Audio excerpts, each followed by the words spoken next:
You just said that Bogle was the OG of DeFi. Why do you think that he's the OG of decentralized finance? At the time, investors got very little of their money because all the middlemen took so much. As I just said, 60% of your gains went to the industry. By going outside of the whole system and by lowering fees to almost nothing, nobody gets paid. We're talking about the spot Bitcoin ETF. What's the latest on it? You think it's going to happen?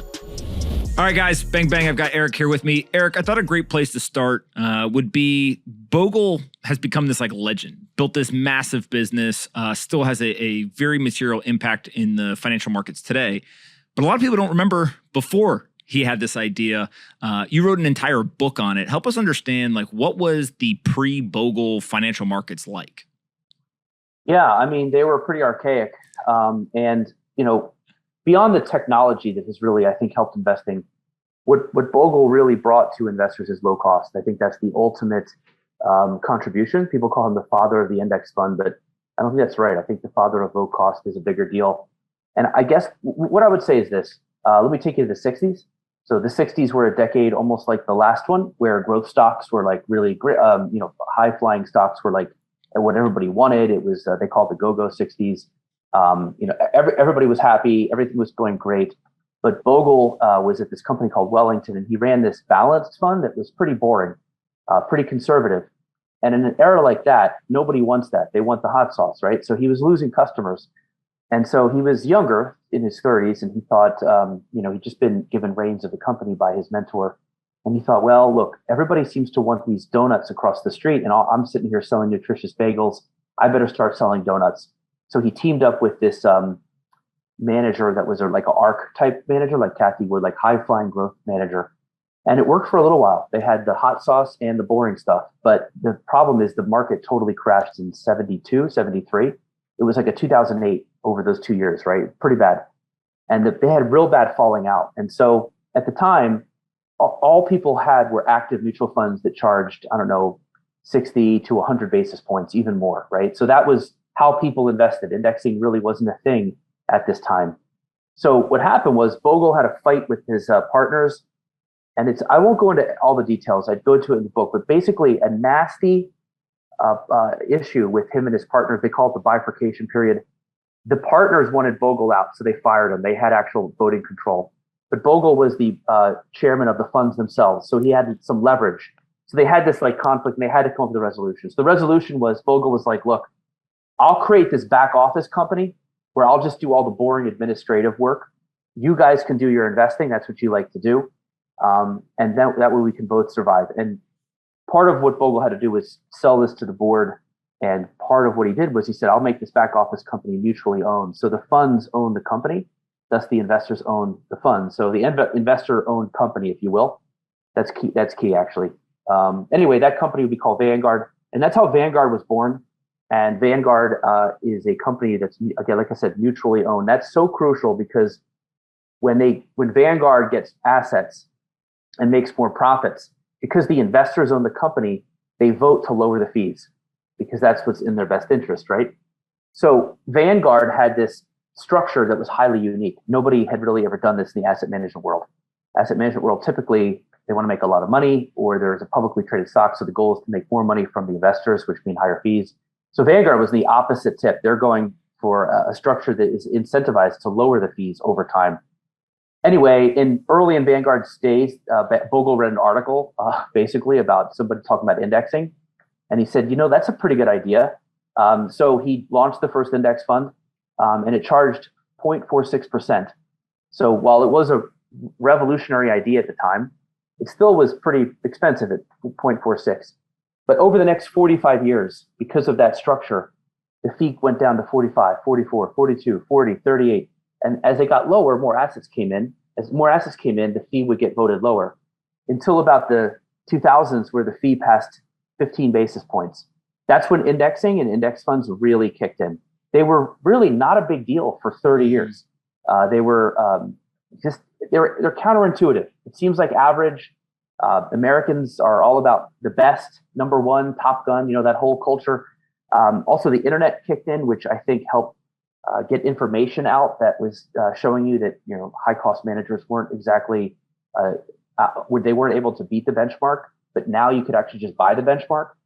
And so over time, through Bogle's work, the internet and the fees getting lower to the point where they got under 20, under 10 basis points, that's when indexing really started to take off. And now it's gone from that gradually to suddenly point. The adoption rate is obscene almost. Vanguard has taken in $1 billion a day for a decade. Let me just say that again, $1 billion a day for a decade, which is, again, not even close. Nobody's ever done anything quite like that. That's why I really wanted to study this as a data analyst and somebody studying the fund flows. I'm like, if anybody had this big of an effect on their industry, this deserves to be dissected and studied. What's going on here? I think that it's one of those things where Vanguard's private. So like even people who work with me in research, like the woman who covers our asset management companies, she only covers BlackRock and Goldman and the ones that are publicly traded. Vanguard's private, so not a lot is known about them, and their structure is totally unique. And in the 45 years since they came out, nobody has copied that structure because there's really no economic incentive to turn over all the future profits to the customers. But that move was the single most impactful move in the financial services industry in the last 50 years, and probably will continue to ripple out over the next 50. We see the money keep flowing to lower cost funds, to indexing, to simple, and this is spreading across the world. So in my opinion, what Bogle's decision to create that back office company as a mutually owned company, plus Bogle's unique structure himself, the guy was weird. Who would do that? Those two things are, in my opinion, the catalyst that set off everything we see today in quote passive. I think the index fund and indexing gets way too much credit for this. It's only popular because it's dirt cheap. Index fund doesn't really make sense at 60, 70, 80 basis points. And without that Vanguard structure, index funds probably would exist, but they would not be 2, 3, 4 basis points like they are now. You basically can get free exposure to the whole stock market at one click of a button. And that is his biggest contribution. I frequently call that total return market, which covers 99% of the US stocks for 3 basis points. It's actually even cheaper because they do some securities lending and they actually give you back a basis point or two. So it's really 1 basis point for the entire US stock market. That's sort of Bogle's Mona Lisa in a way. That's his, but of course there's the S&P 500, which they have for 3 basis points. There's the total bond market. Now you can even get a Vanguard small cap value fund for under 10 basis points. So they have basically taken all these different areas of the financial world and just commoditize them to almost free exposure. And so this is a massive change. And so what we're seeing now is investors, if you're waking up today and you're an investor, you're like, boy, do I have it good. I can basically invest in anything I want. I can even go pretty specific and pretty custom for almost no cost. So it's really a heaven for investors now. But I don't think we're anywhere near this had it not been for that decision to set up a company that's essentially owned by the customers, which again is highly weird to any industry. I looked around, I couldn't find any real metaphors for this, what he did, but I did, I did at the beginning talk a little bit about how I think there's a populism here that he was all about, but the structure backed it up. And I think, in any business or in crypto in particular, if you are a revolutionary, if you are a populist, I think it's important that the structure that's behind you and how money is moving around is also backing that up to a degree. And I think Bogle set a very good example. And it doesn't mean he didn't have to live in the woods and eat bugs. He was pretty wealthy. He ended his life with $80 million. But $80 million for what he did is ridiculously small, right? He wouldn't even make the top 1,000 of Forbes' richest people, right? So I think he is an inspirational guy, a different guy, a weird guy. I don't know if I could have done it. I know many of us probably couldn't have done it. The industry couldn't do it. I mean, they saw him having success and nobody copied that structure. But what's interesting is, and the reason I call it the Bogle Effect, is that everybody has to copy it now. Yes, you're not copying Vanguard structure, but everybody now has to have near free index funds to sell. So Fidelity has them, Goldman has them, BlackRock has them, Schwab has them. So that's why I use the Bogle Effect, because it's not just Vanguard and Bogle, it's the effect across the whole spectrum. So today, it's not just the $1 billion to Vanguard. Another $1 billion or $2 billion goes into cheap index funds that were people just copying him. So that's the real power. It's almost what he did is sort of commandeering almost every dollar invested today. So what's fascinating about this is he not only structured it this way, but he also just had the idea of like, hey, rather than gouge the customer, I'm going to fight for the customer, right? I'm just going to go low cost. And I thought it was interesting that you said he's considered the father of indexing, but you really think of him as the father of low cost. Why is the low cost component? Like, why do you say that's actually what he did rather than the father of indexing? Because I think that'll surprise people. Today's episode is brought to you by Alto IRA. Have you wanted to buy Bitcoin or over 200 other cryptocurrencies in your retirement account? Well, now you can with Alto IRA.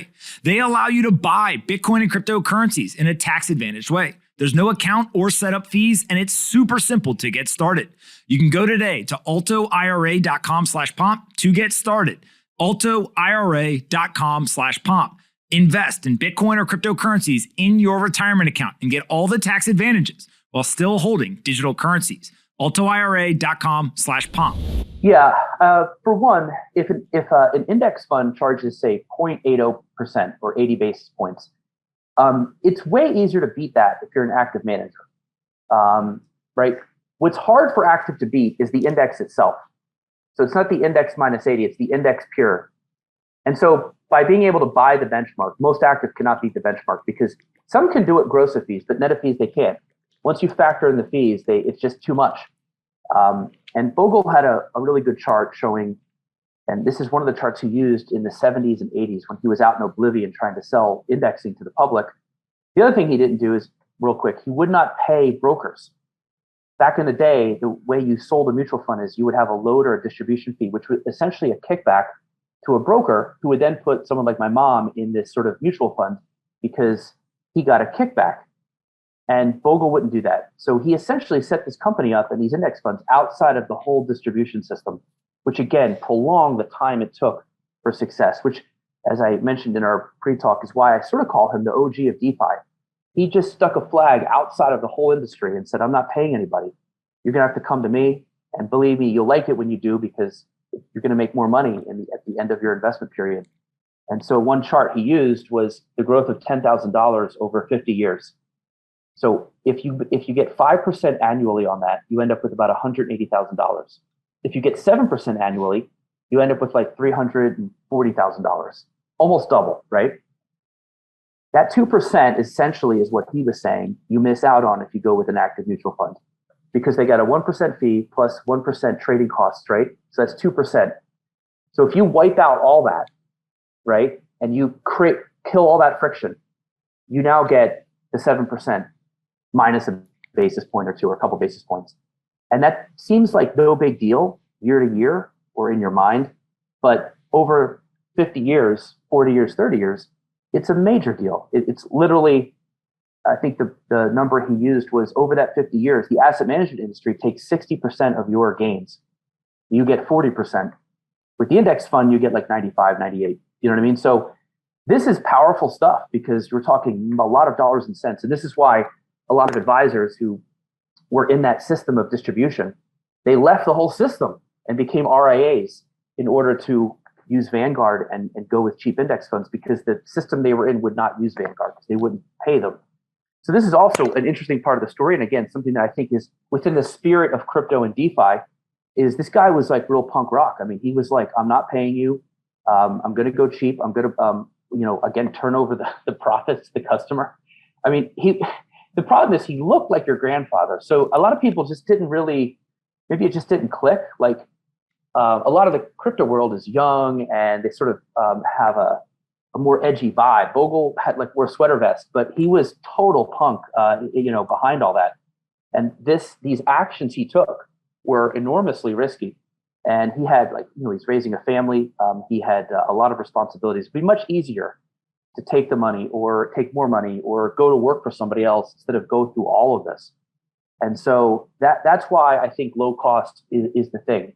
A pricey index fund really wouldn't do much. So in my book, I premise that without Bogle and the mutual ownership structure of Vanguard, index funds would have 5% of the assets they have today.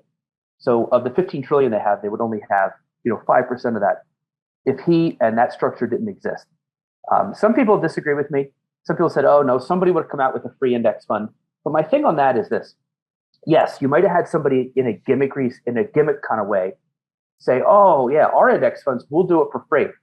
And like a loss leader at the food store, just to draw you in. Well, you know they're going to upsell you on stuff or use your money to do something else. So one way in the asset management industry is they upsell you on other things, or they take the cash you have lying around and make more money on it than they give you in interest, right? They pocket that difference. In Robinhood's case, they sell your order flow. They have to make money some other way. With Vanguard, that low cost was totally organic. There is no catch. And that's why it's so powerful and permanent. You just said that Bogle was the OG of DeFi. And we kind of glossed over that for a second. Let's go back. Bogle being the OG of DeFi will absolutely set off half of the crypto industry and say, what the hell are these guys talking about? The other half will say, tell me more. Why do you think that he's the OG of decentralized finance? Yeah, so James Seifert on my team does not agree. I know you know him very well. He's more into crypto than I am. He's much more well-versed, and I've been learning a lot from him. He doesn't totally agree. He does agree, though, that Bogle's spirit was DeFi. Here's what I mean by OG of DeFi, which is that, at the time, again, investors got very little of their money because all the middlemen took so much. As I just said, 60% of your gains went to the industry. So again, by going outside of the whole system, right? Remember, no, he's not paying anybody. And by lowering fees to almost nothing, if somebody goes into an index fund now, nobody gets paid, right? So there is a DeFi quality to that because there's no turnover. Index funds don't trade a lot. So the market makers aren't making money. This is something that the Reddit Robinhood crowd, or I guess the meme stock crowd, misses entirely. They trade these meme stocks, but the volume and the spreads on these stocks are pretty high. So Citadel, which is their enemy apparently, makes a ton of money off of them. So I told them, if your goal is to stick it to the man and the Wall Street people, you should go into an index fund, even though that hurts my bottom line. I'm just being honest. That would be the best way to do it. So I always say, money that goes into a cheap index fund leaves the system. Nobody gets paid. Now, it's at Vanguard. That is a financial company. So in one regard, I guess it's not truly DeFi. But in spiritually, I would argue it's DeFi. When you see what DeFi is doing now, would John Bogle be building DeFi? Is that like your general thought process? Is because the spirit was there, because it was outside the system, because it was basically fucking with kind of the legacy folks and he wasn't paying them and all this stuff, that you think he would have been interested in this? Yeah, I think so. I think, he had really interesting quotes. Like one of the quotes he told in one of his books, he's like, I've done nothing but fight for the 9 decades of my life. I've done nothing but battle.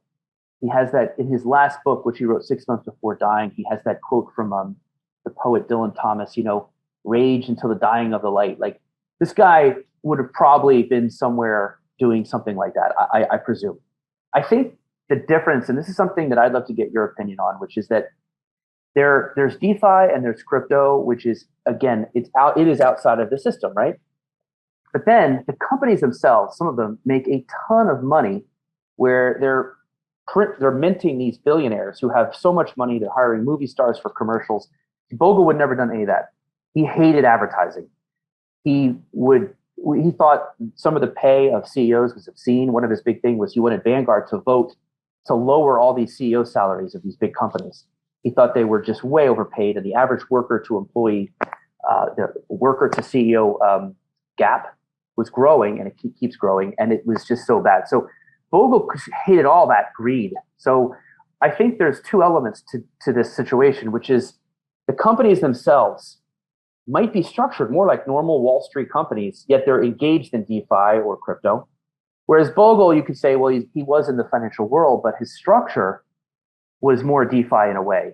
So you see how there's a couple elements to your question. I don't know if you want to unpack that a little bit, or I would like to get your take on that. Yeah, there's definitely definitely different buckets. So you have like Bitcoin, which I think is trying to be decentralized electronic cash, right? And that is very different and distinct than Coinbase, which is a centralized exchange where you can come in and buy and sell these different assets, which is different and distinct from centralized asset managers, decentralized asset managers that are popping up and kind of trying to figure out how to do that. And then you have the attempts at other types of decentralized financial services, whether this is decentralized stable coins or insurance or lending or trading and you know all these different kind of aspects. And then you also just get the difference of like public company versus private company, right? And kind of how that works. And so I think it is naive to just label crypto and it's all kind of the same thing. And I think actually one of the big questions, which I don't have the answer to, is where is the line going to get drawn by the market and by regulators in terms of what's allowed and what's not? And it ultimately gets at this question of like decentralization. And what is fascinating about Vanguard is the creation of it kept in mind the incentives and understood, it appears, very well. If we create the right incentive structure, that will dictate what people do. And if we're able to correctly dictate what people do, that will continue to reinforce lower and lower fees, which is what's played out over the last 40, 50 years. And therefore, that will be incredibly valuable to the market and to investors. I think that that is a very big part of kind of what crypto has kind of made more popular. So if you look at Bitcoin specifically, the incentive system there is very unique. And it has allowed for, without a CEO, without a marketing department, a corporation, all these different things, 150 plus million people come in and adopt it, all these miners, the nodes, like the system is beautifully designed from an incentive standpoint. And I think the rest of the industry is trying to figure out, hey, what are other ways to do this? Whether they're successful or not, I think is where a lot of debate, controversy, and frankly, regulators' scrutiny currently exist.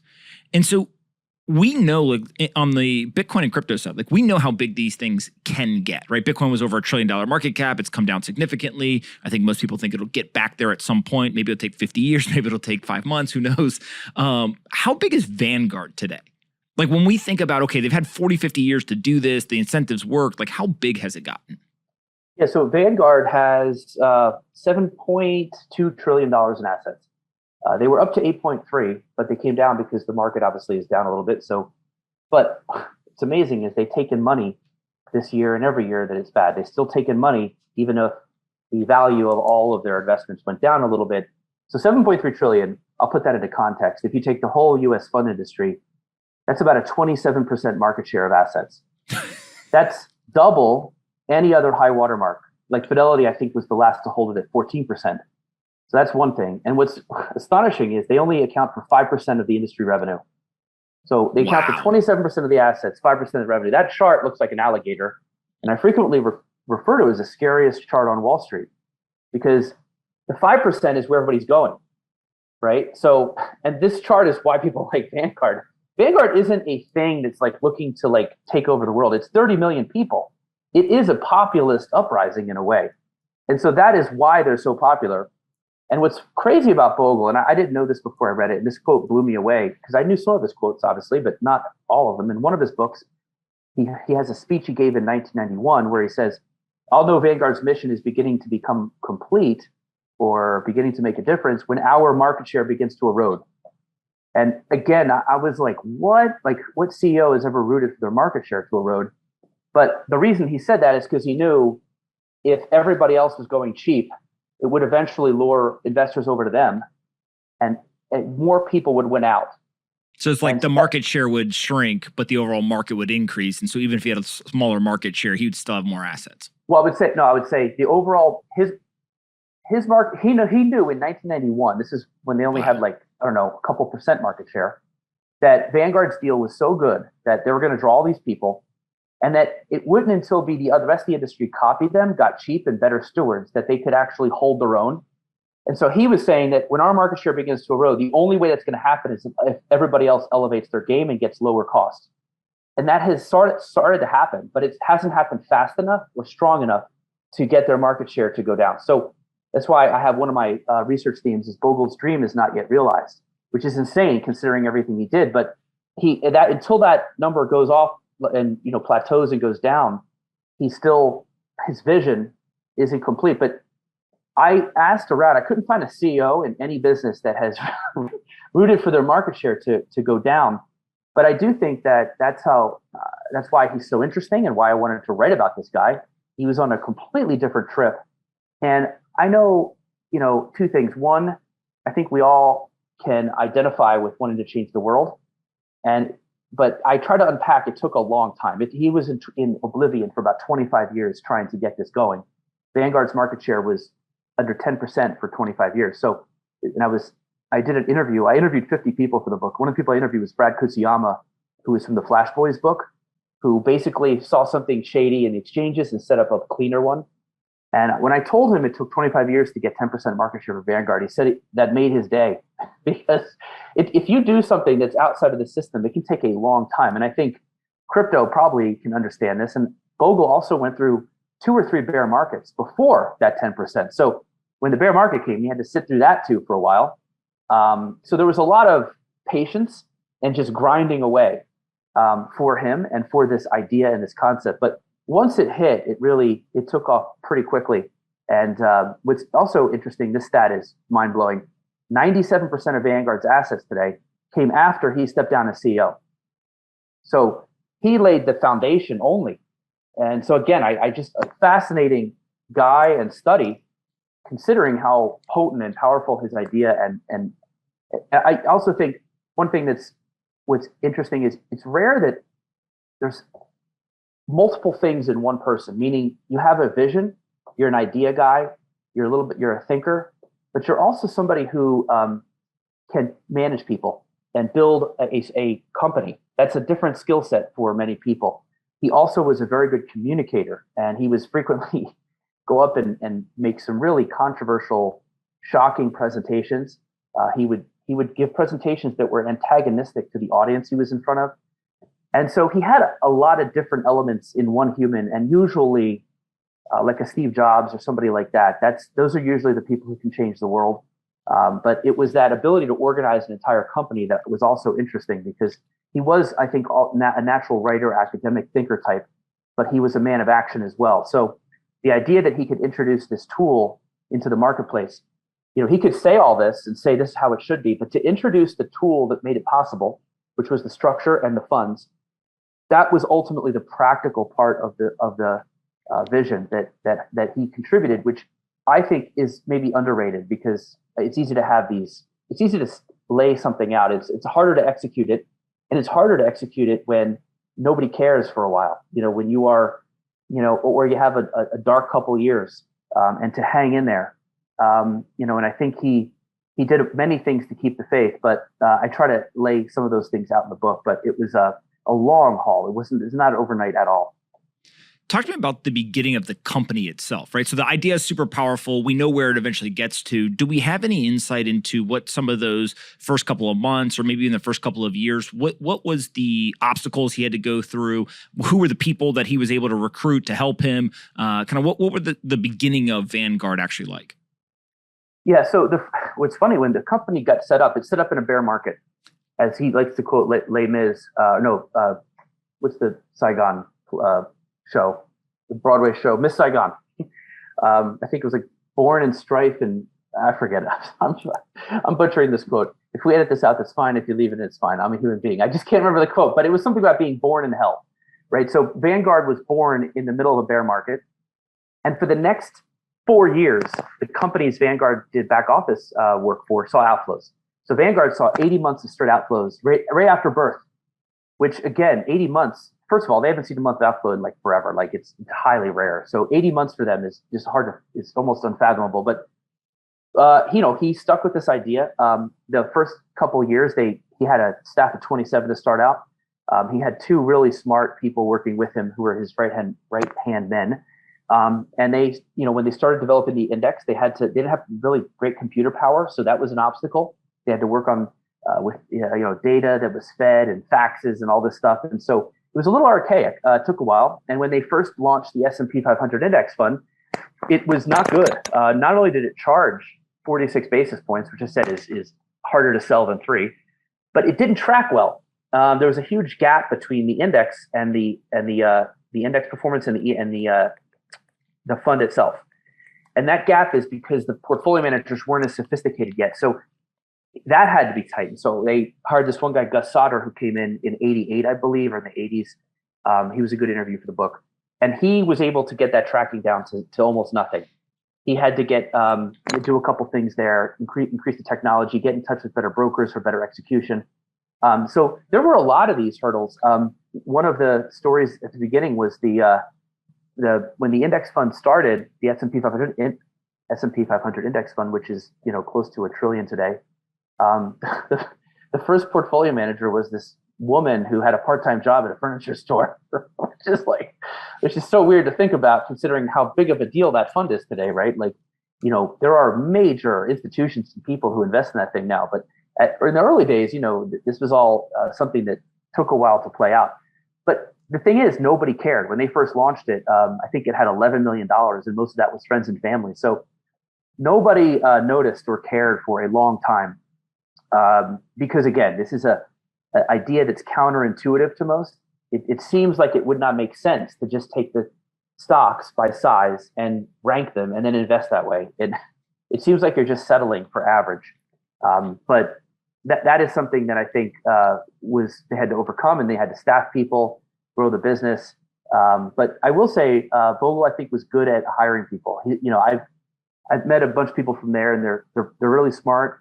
They're nice. I think he had to get people to buy into the mission as well, because you can get talented people who could probably make more elsewhere, right? Let's face it. You have a mutually owned company. You're just not going to be able to pay as much as, say, Goldman Sachs or a big company in New York. And you got to have them relocate out to Malvern, Pennsylvania. So he did. But once they got there, I think if they bought in, and I heard about like the Kool-Aid and stuff, and they bought in, they got into it, they settled down, they have a life. It was harder for them to get poached over time by the bigger companies. So some of the people I interviewed were there for like 20, 30 years, and they really enjoyed it. They got psychic income, which people, I think, is an underrated thing, which is, and maybe not something most people who go to Wall Street care about, but psychic income, meaning just the idea that you did something good today can actually, complement maybe a lower salary. People in public service point to psychic income, and I think the psychic income was pretty high there. But he had to constantly address the employees who would start to get anxious and frustrated by Bogle's messages about how we're lowering fees and we're doing good for the investors. And they'd be like, well, what about my paycheck? Which is a natural reaction if you're not the founder with this vision, you're a normal person working there. So he came up with a partnership plan. There were several things he had to put in place, which again, this is the roll your sleeves up managerial work that I think is underrated or undercredited in his story, but is not easy. You got to retain people, have them do a good job, because he could not do all this himself. So I think those are some points I would give you from the early days. One other thing he did that I thought was really fascinating was when Vanguard first set up the index fund, started to get a little bit popular in the '80s. They'd sometimes have a big institution who wanted to come in and just sort of put their money there for like a month or 6 months, and then take it out to do something else, because this is a good deal even for an institution. But Bogle said no, he turned down money early on, because if you were going to come in short term, you were going to create costs for the people who were there, the little guy. And so he denied them. And so that prolonged their success. But it was a fiduciary move or a steward move for the people in the fund. And this is stuff that people do when no one's looking, no one cares, that I give him credit for doing and sort of walking the walk the whole time. But in the end, by really protecting his clients, like to the death, and really sculpting who the clients were, they are the best behaved investors in finance. If you look at any bear market, Vanguard takes in money no matter how bad it gets, because they came to him, they trust them, they know they got a good deal. So like in 2008, Vanguard took in money every month. It's crazy, right? Even in October when the market was down 17%, they took in money in 2018. They're taking in money this year. So this is part of again, all these things that were hard choices early paid big dividends later. Yeah, it's fascinating that up or down markets, assets still come in. And as those assets come in, it makes it cheaper. As it gets cheaper, it incentivizes for more and more assets to come in, right? Like it is just a perfect kind of structure. Why has no one else done it? Is it just greed and capitalism, and they're like, hey, look, we're not going to make any money doing that, so like let's all hold on to the current system? Or is there some other reason why no one's followed? This episode is brought to you by 8 Sleep. Good sleep is a game changer, and the 8 Sleep Pod is the best sleep machine. I sleep on it every single night. A great night of sleep allows you to be healthier, be more rested, and have more energy throughout the day. And on the brand new 8 Sleep Pod 3, you can sleep as cold as 55 degrees Fahrenheit or as hot as 110 degrees Fahrenheit. That's the secret of thermoregulation. Better sleep, better energy. Get yourself an 8 Sleep. You can go to 8sleep.com/pomp today to go ahead and get $150 off your order. 8sleep.com/pomp. Not only do I sleep on it every night, it literally changed my life, and I begged the founders to let me invest in the company. 8sleep.com/pomp. Go get yourself an 8 Sleep Pod and get a better night of sleep. You pretty much summed it up. I mean, I asked people, I interviewed 50 people, right? Again, like I said, I asked them all, how come nobody's copied this? And everybody's answer was virtually the same. Well, there's no economic incentive to hand over the future profits. Nobody goes to Wall Street to drive a Volvo. It just doesn't happen. And in particular, somebody who would work as hard as Bogle, I mean, he worked very hard. So if you're going to work that hard and lay yourself out that much, and you're the kind of person attracted to Wall Street, you probably have the fire in the belly type deal, you're probably going to want to keep a lot, or at least more of that money. So there's just no incentive to do it. So then I said, well, why did he do it? And everybody's answer was the same. That's a good question. So that led me to a whole chapter called Explaining Bogle, where I try to deconstruct what went into the character, both environmental and genetic, that would produce somebody who would do this on purpose, because nobody has copied it. And I did my best to try to break down the things that went into like the Bogle stew. And I think, one of those things was the way he broke up with his partners was a freak accident. It was just such an unusual situation. So that circumstance was huge. But still, he, the human, had to decide to set it up as a mutual. So it came out of his brain. And, he was, in his Princeton thesis, he had some seeds of this idea of being a good steward and doing right for clients. And he came from the Great Depression. And so he had a family that was rich and lost it all. So he had seen that. And I know one of the reasons I enjoyed spending time with him in his office, I had several interviews with him before he passed away, was he was from the World War II generation. And I don't know if you know anybody, like your grandparents, mine are both passed away, but they were just different. They would save everything. They wouldn't use electricity in the room they weren't in. They had a different mindset. His son told me he had the same khakis for 45 years. So he didn't really need things. And so the lack of need and greed was really an unusual, was World War II-ish, but also unusual for this industry. So I almost think sometimes he was miscast in this industry. The way he even got into this industry was he was looking for a thesis and went into the library at Princeton and just happened to pick up Fortune magazine and read an article on mutual funds and said, I'll do my thesis on that. And the thesis got him hired at Wellington, which is his first company. So it was a little bit of dumb luck that he got into this industry. But I will say, he wrote a book called Enough, which is all about greed and how you don't need that much. And if you can just learn to be happy with what you have, you'll be much happier and you can do more things that are good for people. And so I think he had he had an immunity to greed. But I will say his son and some other people, as I was interviewing people around him, he could never get enough adulation. He loved being called Saint Jack. He loved this idea of being like sort of a savior of investors. And so that really filled him up. But people who want to be filled up by praise tend to go into other industries, not finance, right? So people who want money go into this industry. So in a way, there might have been a different type of need that was filled that normally would have gone into a different profession. I don't know totally how to explain this. I did my best to try to understand this, but to your point, nobody copying it, this whole thing and him sort of become like an anomaly in physics, right? He and it broke all the laws of Wall Street physics. And he's trying to just unpack why.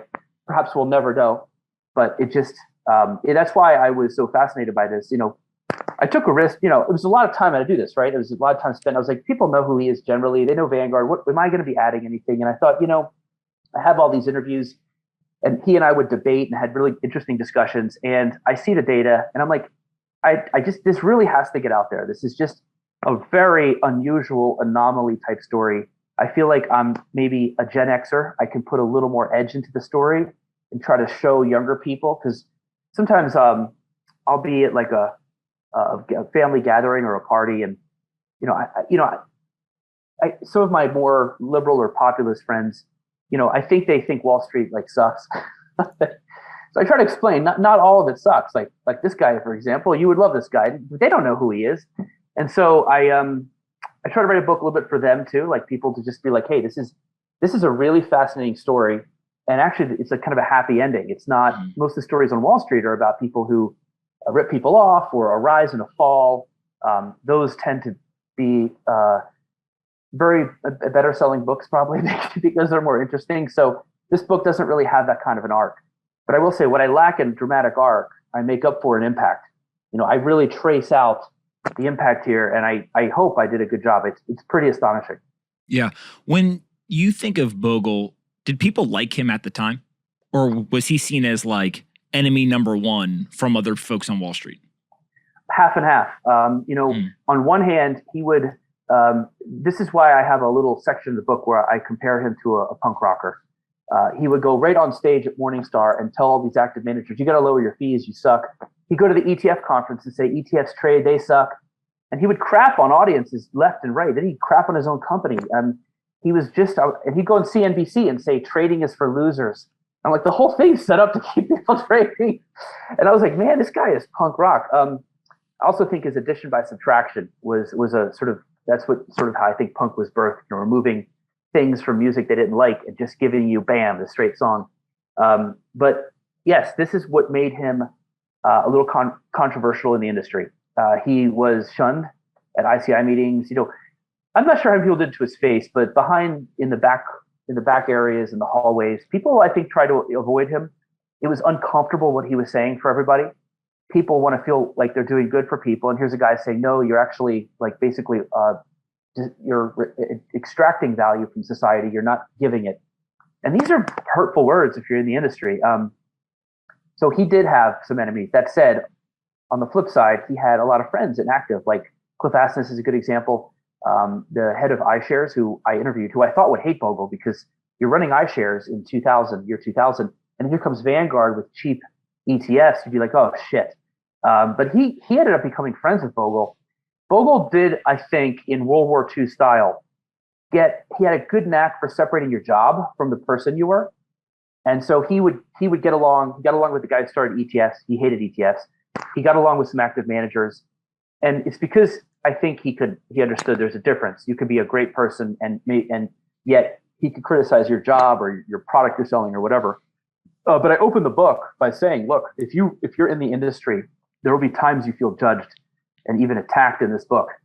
But I'm like, my whole livelihood is around ETFs, and he crapped on ETFs maybe the most. So I said, he was equal opportunity.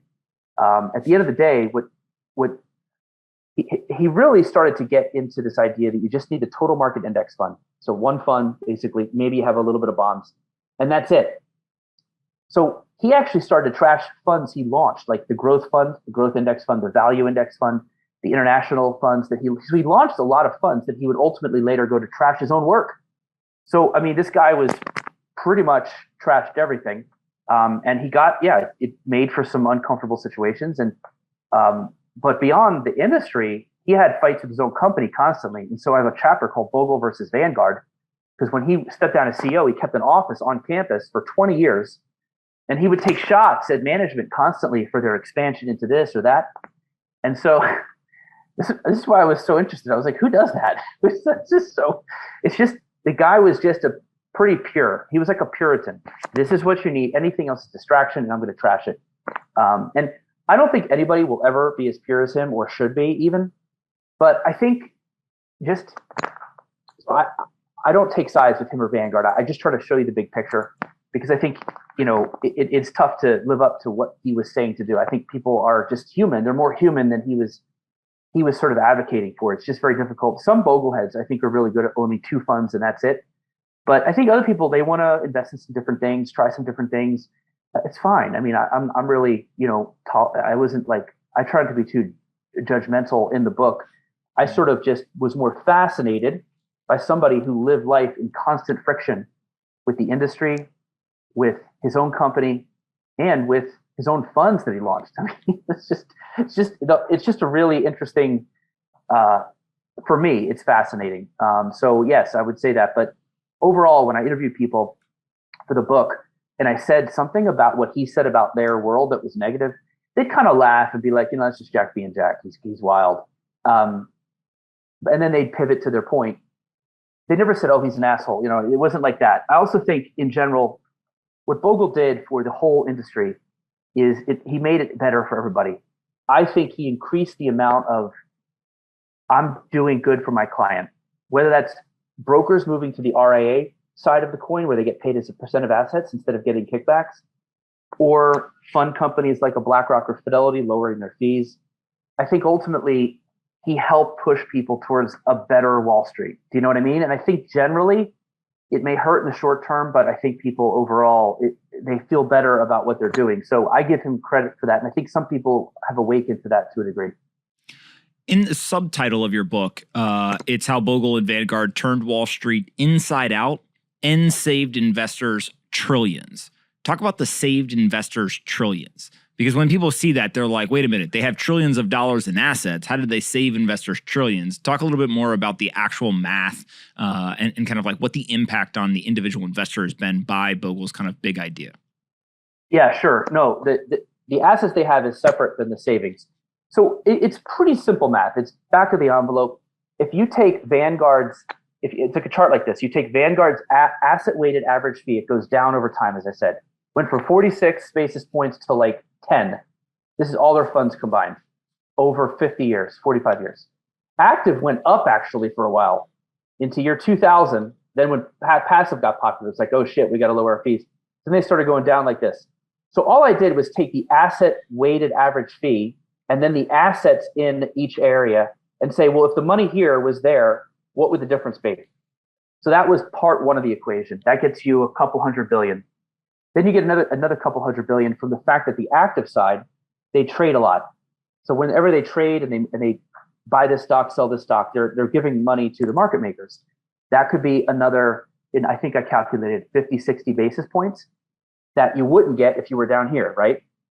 So you add that in, then you get the money that is saved from the people who copied Vanguard, which I would call the Vanguard effect or the Bogle effect. So if you look at all the money in passive, Vanguard has half of it only. The other half is from Fidelity, BlackRock, Goldman, et cetera, et cetera. That money I counted as well in a similar vein. What if it was in an active fund instead? And then you get to the idea that all that money is reinvested. So you add the reinvestment to that as well. There are actually some other things you could do, like the behavior. He got people to behave way better because a cheap index fund makes it easy to behave. You could just resign. Oh, I'm not going to sell because what am I going to go into? This is the best deal I have. That you could say is more. I didn't count that, but you could actually fold that into the number as well. But the things I just gave you get to roughly $1 trillion. But that number grows by, I believe, 150 billion a year. And the 150 billion a year grows because now you got to add in some international, right? This is not a trend just in the US, it's spreading overseas. And the numbers get bigger and the costs get lower. So this trend, that trillion will probably be 3 or 4 by the end of this decade. So as we see this play out, what do you expect the impact to continue to be? Obviously, there will continue to be assets flowing in. We assume there continues to be very low fees. We assume. Are there other aspects of impact that you're paying attention to or you think are worth noting? Yeah, and this is a big one that I talked a lot in my book tour when I would go to like different, we did some at Bloomberg, I did some on the road. And I feel like just talking about like the savings and Bogle is not necessarily useful information for the industry. So one chapter I have is called The Fall and Rise of Active. And in this chapter, I look at how doing stock picking with a portfolio that looks like the index, like, oh, should I do 3% of Amazon today or 2%? We call that closet indexing. Charging 80 basis points for closet indexing is probably going to die. It just doesn't make sense. You can get the same stocks roughly for 8 times cheaper, even more. So that's probably the fall of active right there. That's probably going to go extinct. But what's birthing in its place is all these new evolutions of active. And so this is what I use on the tour. This is the panel discussion we had because this is a big tent concept.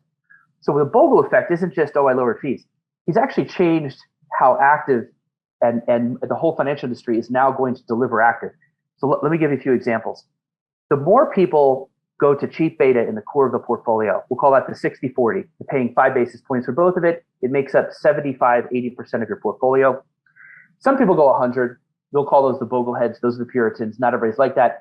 Most people have a slice for what I call hot sauce. They want things that are very different because they've got all the serious, fundamentally sound stocks covered in their core.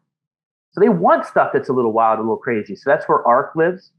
I would argue crypto for a lot of people, crypto lives there. It's like a call option in the future. What if these crypto people are right? What if Cathie Wood's right? I don't want to miss out. So that's a FOMO wedge. And so ironically, the bigger passive gets, the crazier active is going to get, and the more active it will have to be. That's one way. The other way I think he impacted it was by an index fund that's market cap weighted. That was the first one. It's very simple, right? McDonald's simple. Over the years, people said, what if we actually make an index fund, but we weight it by dividends, or we account for price to sales? And so you start using fundamentals to change the way the index works, but it's still rules-based and indexing and cheap. And we call that smart beta. And I think that's one of his way active is evolving. I think ESG is an evolution on active. I think it's an overrated, overhyped one that will eventually be very much smaller than people think. But essentially what you're doing there is trying to reorganize stocks, kick some out, add some in the hopes of outperforming. I would argue is an evolution of active. I don't know if he's totally, you can't attribute that to him totally. And direct indexing is another one where they say, hey, stop using ETFs and funds altogether. Let us set an SMA up for you, a separately managed account, and we'll let you pick a couple stocks you just hate. Maybe we'll add an ESG overlay. I also think that is overhyped and will only be a small part of the market. I don't know how many people need that level of customization beyond what ETFs or mutual funds can give you. But those are some of the ways I think active is evolving. And one other way is what people sometimes miss is it used to be active was, hey, let me give this money manager my money or this broker, and they're going to pick good stocks and some bonds for me. What's happening now is the end investor or the advisor is the new active manager. So what I mean by that is an RIA is now the active manager because they have your portfolio, and the way they decide what the 40 should be 42, 38, how much bonds, how much stocks. Do you want a little ESG? Do you want an options overlay? What about your hot sauce bucket? That's all active decisions. But what they're doing is they're using low-cost passive products predominantly to do that. And then there's even people who trade ETFs all day long and sell that. Like, hey, I'm an ETF picker, and that's called ETF model portfolios. And that's a little cottage industry that's growing that I would argue is a byproduct of this. So active is not dead at all. It's just evolving. And a large part is because cheap beta has completely kicked out traditional active from the core. Yeah, it's fascinating. Some of these things that have gotten so much hype, so much attention, constantly talked about as innovative, new, can outperform, whatever the kind of spin on it is. At the end of the day, it all drives back to just the benchmark is the benchmark. And most investors probably just want exposure to the benchmark when it's all said and done. This episode is brought to you by Athletic Greens. I drink AG1 by Athletic Greens every single day. I started it out a couple of years ago, and I liked it so much that I even became an investor in the business. Every single day, rather than take a bunch of pills for vitamins and minerals, I simply take 1 scoop of AG1 in a glass of water. It gives me 75 vitamins, minerals, probiotics, superfoods, and adaptogens. I really, really like it because it's so simple. If you go and you sign up at athleticgreens.com/pomp today, they will give you 1 year of immune-supporting vitamin D for free, and they will also give you 5 free travel packages. Go to athleticgreens.com/pomp today to get started. Stop taking all those vitamin and mineral pills and just take 1 scoop of AG1. athleticgreens.com/pomp. Go check them out today. Yeah, because look, I always have this, would I recommend my mom doing it? That's a question I have for myself. And if I wouldn't, I'll tend to write a little more critical of this thing that's coming out. And when it comes to, cheap beta, like a Vanguard index fund or iShares ETF, I'd be fine if my mom was in that. I mean, I'd sleep fine. So it passes the mom test. It's just a good deal. And people want to get the most for their money. I mean, they want to put their money to work, right? That's the whole concept here. So I think this will be popular for a long time. And you have to think of one thing people miss is what is the benchmark? What is an index? Essentially, it's all the trading of active, right? active, like if 5 active managers, think Amazon's good and 4 think it's bad, it's probably going to go up a few points, right? Because there's more people buying it than selling it. That's going to make its market cap, at this point, maybe a little higher. Index funds are just tracking all that active activity. So index funds essentially do ride in the back seat of active. So you kind of get active's best ideas or their push and pull, but without their fees. So they are, you have to admit, and sometimes people shy away from this, but they are freeloaders. Index funds are freeloading active. And we do need active to set these prices. How much active is a big debate. Do you need as much, in 1993, it was 99% active, probably too much. But at what point do we need active there to set the prices so that we're not having a Reddit crowd making some stock the biggest stock in the world just because they want to. So this is where the rise of Vanguard and passive is ultimately probably going to end up in a regulatory issue at some point. But it doesn't matter. Low cost is here to stay. That genie is out of the bottle, and that ship has sailed. But what's interesting, and I'll bring it back to crypto, is that hot sauce bucket. I'd like to get your take on this. I've always thought that crypto, if I was inside the crypto industry and I had a fund or something and I was interested in promoting it, I would say this is a great complement to Vanguard or cheap index fund. But I've seen some people in crypto go so outside the system. They're like, you got to get rid of all that. People are these old boomers are leading these young people into the S&P, which is like a Ponzi scheme in itself. Some people get kind of weird about that. I can see what they're saying in a way, but for practical purposes, or if you're speaking to a certain crowd, namely advisors who have 26 trillion in assets, I think the complementary tone is that I would go there and I would say, just consider us a call option in the future. We may not be right, but we might be right. And you've seen some of the runs we've had in the past, and it's not going away. It's resilient. That to me is a very powerful point, in my opinion, rather than sell everything, come into crypto and we're going to basically upend the system. I don't know. Thoughts? Yeah. I think there are two very different approaches. I always just go to an extreme example. Are all companies going to zero? There are some people who believe that. I'm not one of them. My guess is that the companies may change. There's different types of businesses. But if these technologies are adopted on a global scale, it will lead to more companies, not less companies, right? And we've seen this over and over and over again in history. And so the more that you get into this is a zero-sum game, I think the less confidence I have in that talk track. The more that it is, hey, this is going to be really, really powerful and valuable to a certain subset of the population, and it'll be a 1 + 1 = 3 scenario. That seems to me, one, it aligns with kind of how we know history usually works when it comes to technology. But two is it is a theory that probably is more likely to occur on a faster timeline.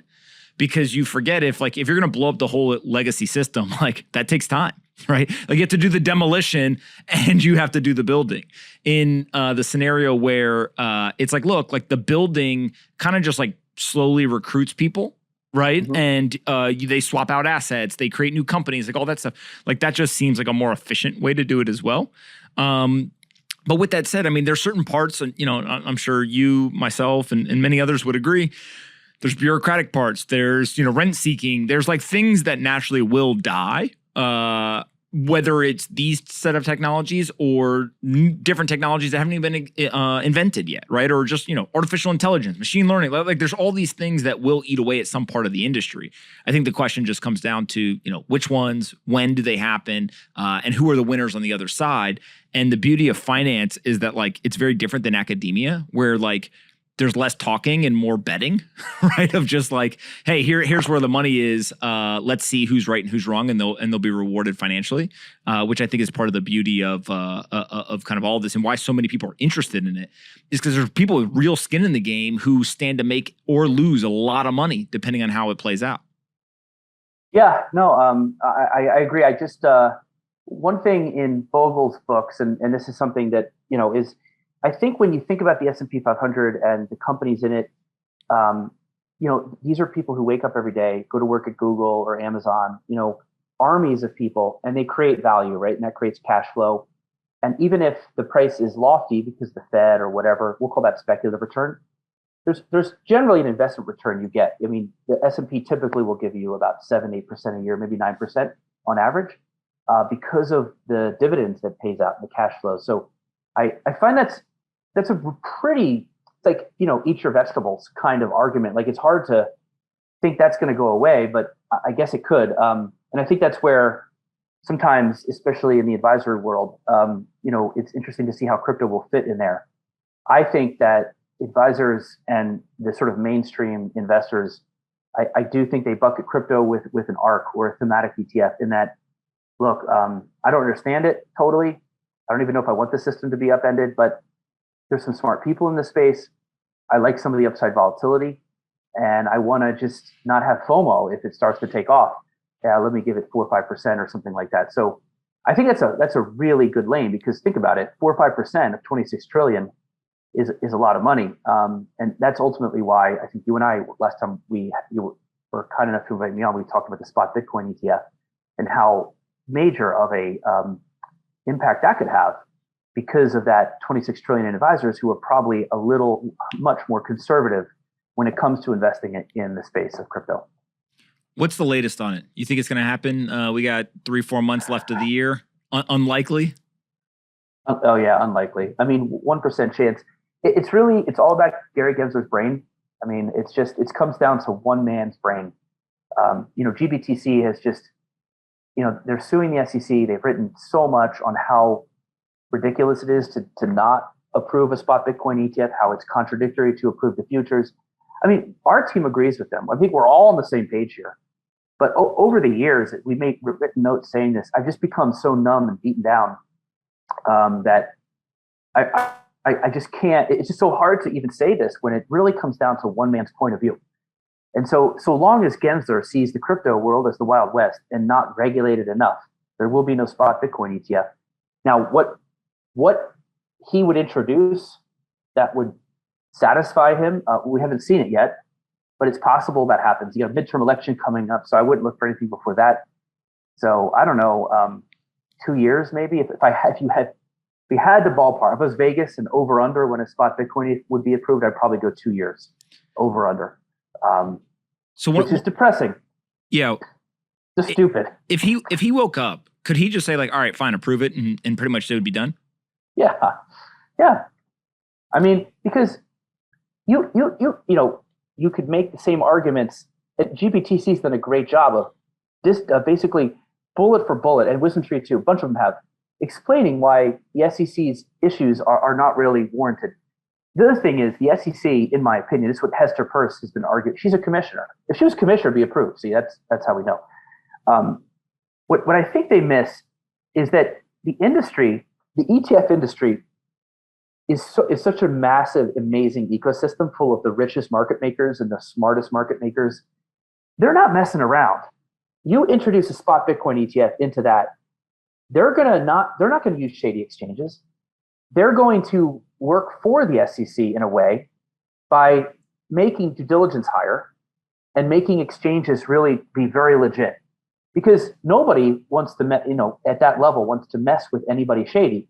So just by having an ETF, and the exchanges want the business from the market makers, so they're going to make sure that they're above board. So I don't know why they don't see the ETF as a force that will help them to make the crypto industry less Wild West.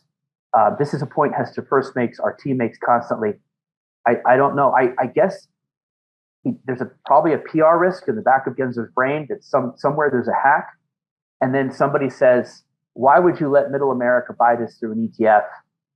And he gets in big trouble. I think there's a CYA kind of risk, I think, in the back of his head, although I just don't think it's big enough.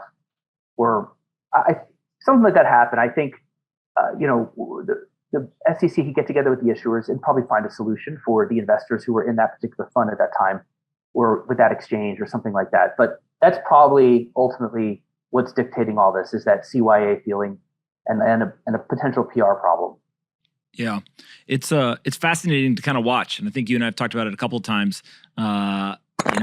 We will see. I don't know. 2 years is a pretty good guess in terms of over under, because I'm sitting here like, yeah, The bull in me says under, and the bear in me says over, right? Like, I don't know. It's like it's been filed for 10 years now. The Winklevoss ETF is, I believe, 2013. So we're over 10 years old. It's crazy. I had my son was like, my son's 11 now. He was basically born right around the time the first crypto ETF was filed. It's just crazy how much time has passed. So another 2 years. Anyway, and the rest of the world has evolved. I think crypto spot Bitcoin ETFs are now domiciled, I want to say 7 or 8 countries. It's just not, I don't know. It's just us. We have this, again, I will say, Gensler is a Democrat. There tend to be more into regulation as well. I think that's probably also part of it. Mm-hmm. But then again, the last guy under Trump had similar issues. So who knows? Again, I hope it's sooner. We all do. I think it'd be a good for both the crypto world and for investors. I think ETFs help usher in a lot of transparency and a little price competition, and so it would benefit everybody. It's just stunning they don't see that, but it's not my opinion doesn't matter. Mine doesn't either, my friend. Mine does not either. Where can we send people to find the book, The Bogle Effect? Oh, just Amazon, I would say. It's probably easiest. If you do check it out, I thank you, and hopefully draw some inspiration from it. This was a different dude, a special guy. I'm fascinated by him. I think the parallels that you draw also as the OG of DeFi is quite interesting. Where can people find you? If you read the book and you don't agree with me, feel free to hit me up on Twitter and call me out. But I read it first, and then you decide if you agree or not. All right. What's your Twitter account for people who want to do that? At Eric Balchunas. So it's just my name. Shockingly, that was available. So that's the good thing about having a name like mine. I don't have any numbers on my Gmail account or my Twitter. It's clean. Yeah. That is one advantage for sure. I appreciate your time. The book is fantastic. Anyone who has not got it yet, I highly suggest you do. And we'll do this again at some point in the future, Eric. Thank you very much. I appreciate it.